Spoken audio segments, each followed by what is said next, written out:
Hey everybody, welcome back to the channel. It's the Mac, and welcome back to another showcase here of Wargame Design Studios, Panzer campaigns, Tobruk 41, John Tiller legacy game. Right, so we're back to Panzer campaigns. I hope you all, during the winter sale there at Wargame Design Studios, had a chance to pick up some good titles. They had a massive sale going on there. And hope you got some good new games. Right, so Panzer campaigns Tobruk 41. Well, this is the North Africa campaign there. Rommel versus Montgomery there. The famous face-off there. Desert Rat, Desert Fox. Very, very liked and researched theater of war. Many love the Desert War. It's definitely smaller scale than, for instance, all the other major operations that have been covered in the Wargame Design Studios games. There, it was really as it says, a cat and mouse battle going on there. As in 1940 there, I have covered actually the Panzer battles, North Africa. That deals with, well, it deals with some of these operations, and it actually deals with the fall of the Italian forces there as the British attacked. It was sort of actually not meant to be a full-scale invasion and destruction of Italian forces, but it sort of just steamrolled on, and they, destroyed them pretty badly there. And then the Germans had to send something down there to stabilize the situation. I mean, the Germans were actually after. They wanted to capture the Suez Canal because that was under British control, and that was a very major part of shipping and transport of supplies for the British Empire and many of the other allies. So, I mean, the Suez Canal was the ultimate prize there to capture. But in the beginning, I think it was just a show of strength from Hitler's part and Germany's part and their allies, and support their allies in Italy. Because you got to remember, this is kind of early in the Second World War, and Mussolini was still a sort of somebody that Hitler looked up to. He was like a role model for Hitler, basically, in the early days of the war. And then as it progressed, he sort of had a different view on Mussolini there. Anyways, so Panzer campaigns Tobruk 41, man. Good title, this. If you're into all the action that took part there in 1941, as Rommel gets down to Africa with this 5th Light Division and the 15th Panzer Division there. It's a really good game. Covers everything you need to basically play. All the battles, basically. All the major actions anyways. All the operations and campaigns. So we're going to have a look in the game folder there. See what actually gets installed. Right, you have all the nations in what? Norwegian? What's this? 25-pounder, okay. I haven't actually looked at these Polish. Okay, interesting. Anyways, right, so what you get here, of course you get some really good campaign maps to show you the whole campaign basically.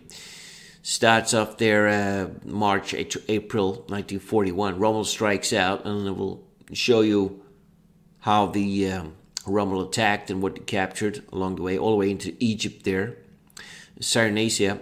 Yeah, so the British were actually not that well prepared for they knew that the Germans were following down reinforcements and building up forces there. But there was a crisis at Greece, because Germany was poised to capture Greece, and Greece was an ally of UK. So many of the forces that took part in destroying the Italians were actually sent up to help defend Greece, and left this region fairly weakly defended. I think the 9th Australian was there, and just actually quite a tiny element of the armored forces were left. Sort of quite weak force there, and that's partly the success of Rommel's advance, because the British kept falling back. They didn't have enough forces then to face off the Germans. If they had left the forces there, it would have been a totally different matter.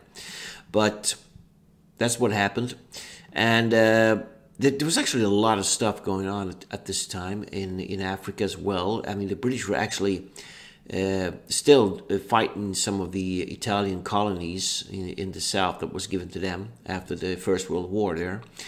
And there was a lot going on, and a lot going on in the Mediterranean generally there, and lots of air power and sea battles going on. And so lots of stuff going on here, but the main attack was quite successful because the British kept falling back and trying to harass and slow down the German advance, but it was not that successful. The tactics used by Rommel was pretty good, so they were very successful in those early days there before they hit Egypt there and had to stop because the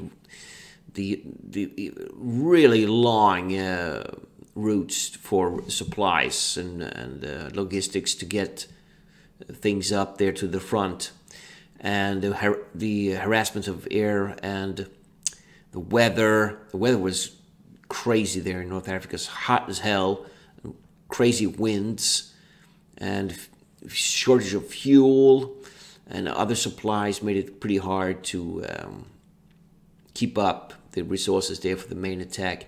And to begin with, the German force, the Africa Corps, I mean, it was not that heavily reinforced as it was later, but in the start it was kind of small unit action going on there. So they have different maps covering the whole campaign. Map number 2 there. So they actually also have the numbers of the scenarios where they actually are taking place, which is pretty cool. So you can follow the flow of the battle. What else? There are, of course, the almighty notes. These are really good. Tells you the whole background, introduction, story to the North Africa campaign there in 41 at least. And good read. The Battle of Tobruk there, as the stubborn Australians held on to that as Rommel advanced, and he kept his attack up, and then he doubled back and took Tobruk later on. Sort of left it there. They got maps here, how they researched that. So the order of the battle is in depth. Talks a bit about different armor that was used. This was the early days of the war there, so the tanks used were not that powerful. They were sort of Panzer IIIs, some Panzer IVs. The British had cruiser tanks, and of course the almighty Matilda tank that had its heyday there back in 41 before main tanks got heavy armaments and could take them out. They were pretty slow tanks, those Matilda tanks. They only had the 2-pound gun there. They couldn't fire high explosives, so they were not that great versus soft targets. And the 2-pounder was kind of a weak gun anyways to face off enemy tanks. And the German Panzer III also had a 37 millimeter and that short 50 millimeter was still pretty weak guns of the day. And the Panzer IV had that low velocity 75 millimeter that was proved to be pretty good if it had the right ammunition to take out enemy armor. And of course the Germans had a superiority in anti-tank guns. I mean, they had the 37 millimeter. It was kind of a weak gun, but they did bring the 50mm in. That was a huge upgrade from the 37. And then, of course, the mighty 88 that was used extensively in North Africa because the open ground. I mean, you have visibility for miles and miles. And the 88 was an optional, very optimal gun to use in those conditions to take out enemy armor way before they could even engage the enemy. So the 88 was very powerful and a good weapon to use there in North Africa. Goes on to talks about guns. This was actually the first time they introduced those tanks that were actually specific for anti-tank role. The Germans had that 47mm gun that they put on that first prototype to be used as a tank killer, basically. It was very weakly armored, but that 47 was pretty good for the day to take out enemy armor. Yeah, the 25-pounder is a legendary gun of the British Army. It was a very successful field artillery, and it proved to be pretty good to take out armor as well if they got close. Talks about infantry. Get some information about that command. And it talks about the formation of the units, that they're brigades, groups, and Kampfgroups. So sort of smaller scale. You'll see that as I look into the game and have a look at units and stuff. So it's everything is sort of smaller scale, but still some battles where a lot of soldiers involved. Unit breakups, mechanical breakdowns, air power, explicit supply talks about that. And then mostly these notes are about actually the scenario descriptions and player notes, which is really great because you get a really good in-depth of every major engagement here.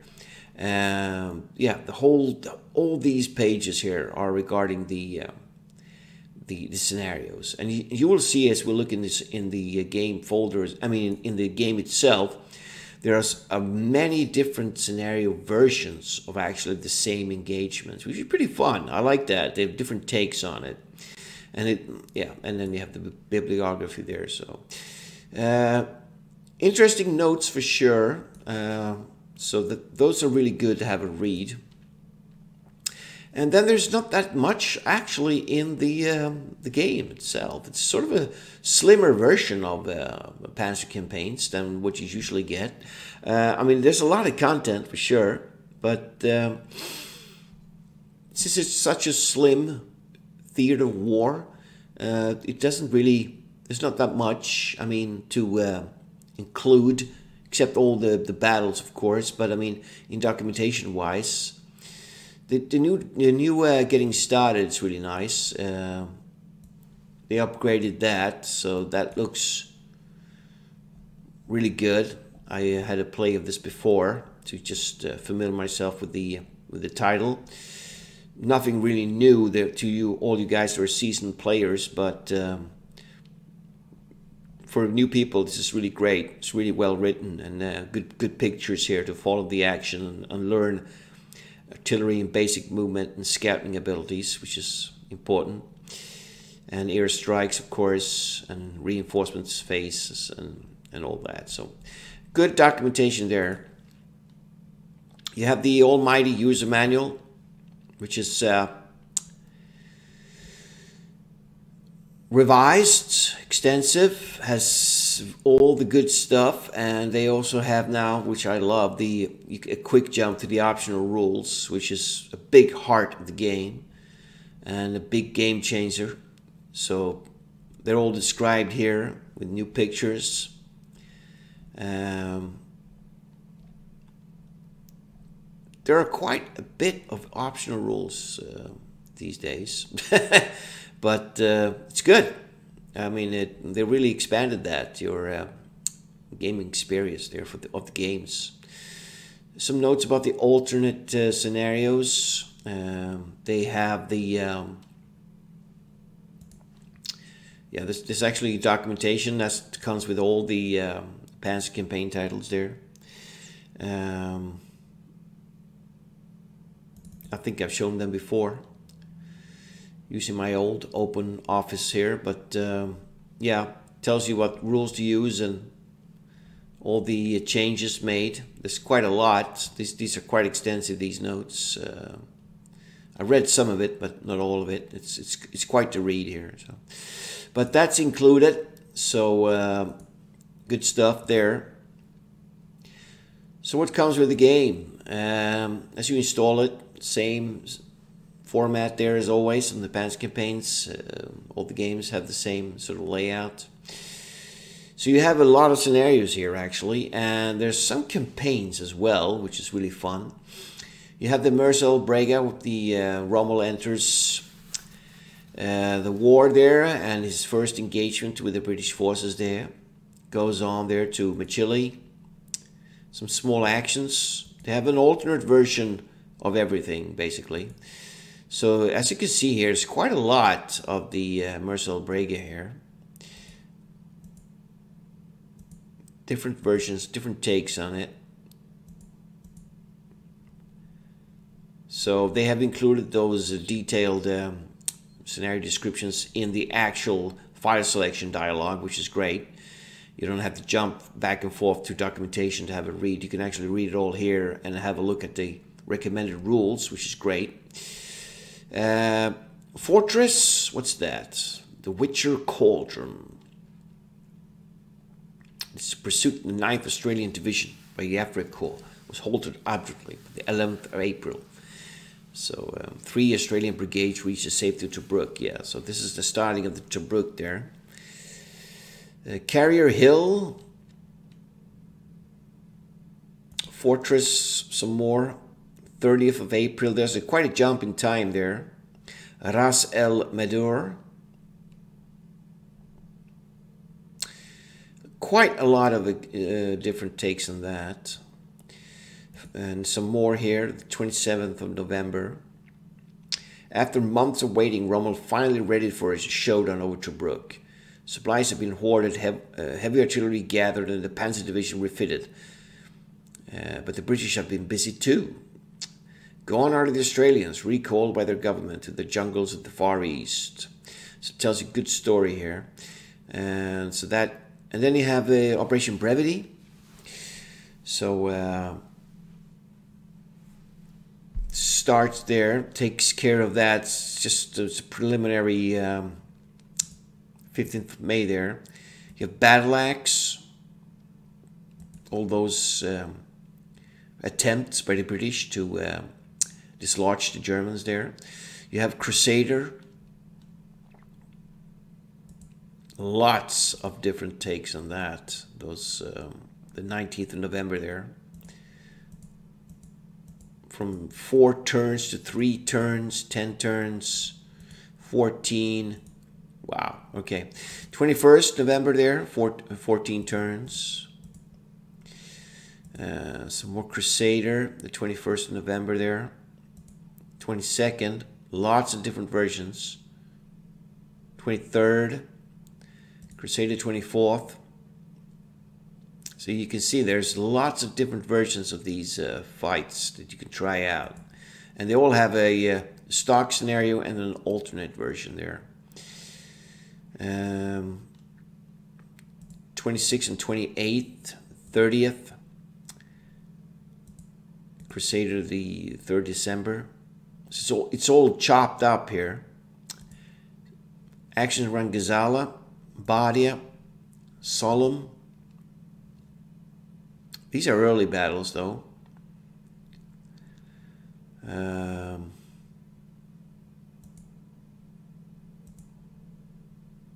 This must be the January 41 there.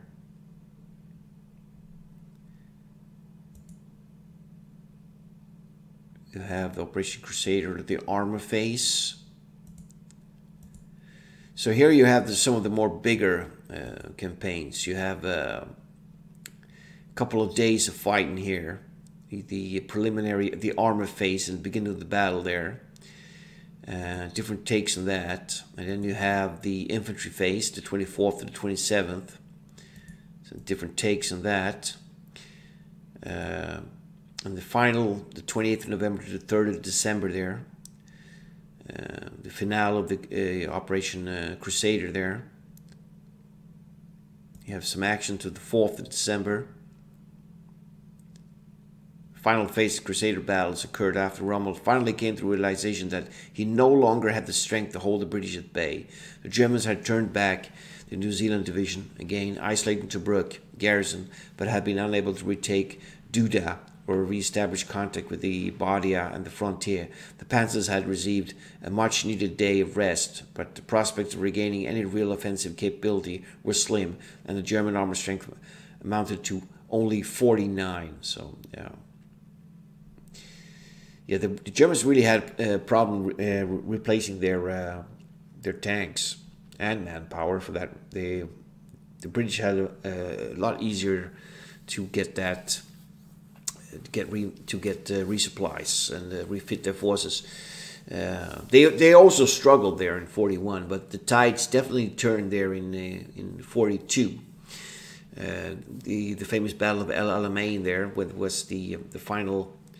The break of the Africa Corps, as they had to retreat back to Tunisia there. And the Americans had entered the war as well. They were had given the British a lot of armor for that El Alamein attack, and I think the Germans were just stunned at the amount of tanks the British suddenly had and could throw into the attack there. So, and then they had to retreat back to Tunisia there, and yeah, we know what happened there. They were attacked from both sides. The Americans landed in the Morocco, the French colonies there, and they struggled a bit. They had green divisions there, and then the Germans actually decided to attack the Americans there at the Kasserine and all that action. There's a good title that covers that. They have 3 titles from the Wargame Design Studios. They have this Tobruk, they have El Alamein, and they have Tunisia 43. So they all cover the whole action of the North Africa. So if you're really into this, into the North Africa campaign and the battles there, get those 3 titles.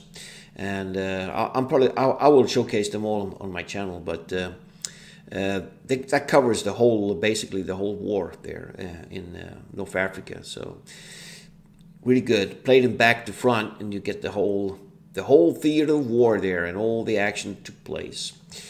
What else they got here? They got they have the campaign there. They have the whole campaign there as well. 158 turns. So that covers the entire action of the Crusader battles there. So that's fun. I mean, they usually have some of those big campaigns in all the Panzer campaign titles that covers some of the major actions there. So they have different takes on that. There's 4 different versions of that huge campaign.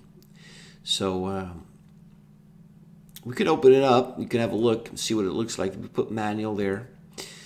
It's the biggest scenario that comes with the game there. So I have the British start as they launch their attack there. Look at the size of this thing here. Poof! It's huge. Here you have Tobruk. This map is massive. You have the jump map there. You can have a look at all the forces that were present.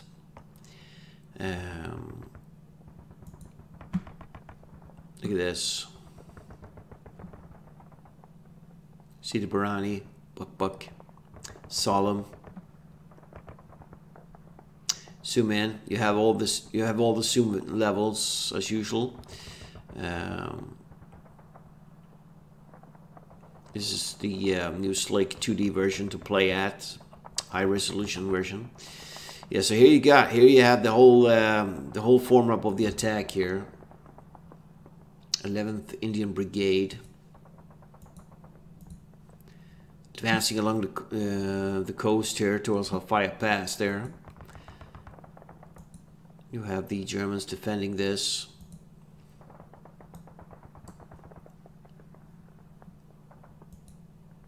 Quite outnumbered there.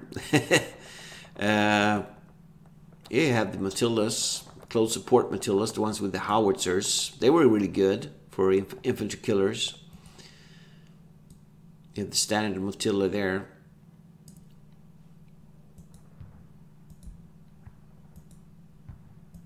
They're all fixed now, part of this battle here. 7th Indian Brigade. 1st Tank Brigade.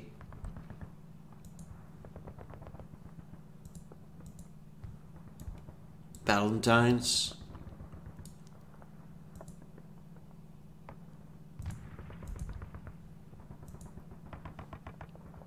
Fourth Indian Division. Part of that.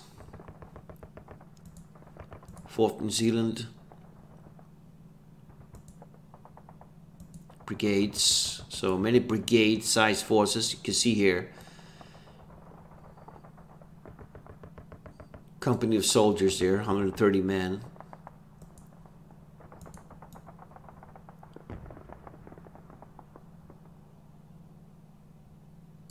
Cool.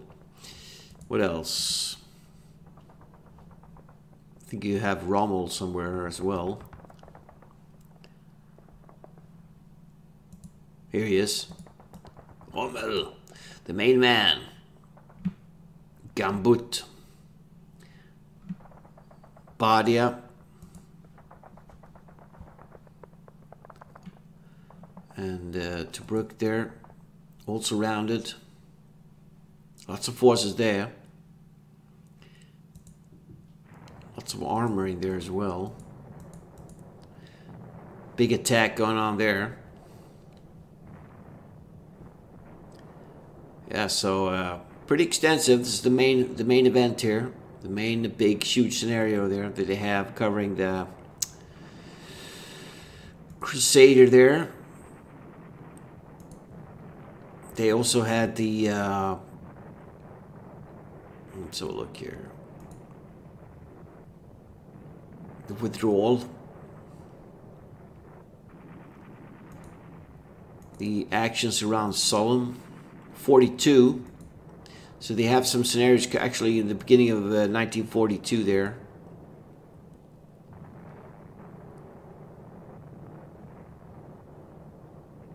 Yeah, Solemn. Badia. Assault on Badia there. Right over New Year's there to 42. Gazala. Yeah, so some really good and interesting battles here in this title. Do check it out. So I'm going to do actually I'm going to do a let's play of this, but I'm going to be doing it versus play by email, like I did before. It's going to take longer to do it, but it's a lot of fun and more of a challenge than just duking it out versus the computer there. So I'm going to set a battle up and play. Probably my buddy Ash there. We're going to be duking it out in this great title here, Panzer Campaigns, Tobruk 41. Another great title there. So do check it out. And I recommend this game if you're into the early war there in North Africa. It's a great title. Got lots of good stuff in it, as you've seen. Lots of interesting battles. And actually more handleable, so to speak. It's, I mean, accessible than many of the other Panzer campaigns. Some of those are really big operations, some pretty massive battles going on. Here it's more of a fluid action. If you like mobile warfare and stuff, this is the North African campaign was ideal for that. I mean, there was a lot of action like that going on. So a good title if you like the more fluent action of the Panzer campaigns there. So I'm going to round it off here, and I'm going to start one of these battles. I'm not sure which one we're going to be doing yet. If you have any requests, please do type in the comments, and we'll duke that one out. So it's anything you want to see that's interesting, do let me know. And I want to thank you guys for watching there and the great support of the channel. Like and subscribe. The channel is growing and I'm happy about it. And there's going to be more stuff coming up soon. So I want to thank you guys and see you in the next. Have a good one. Stay safe.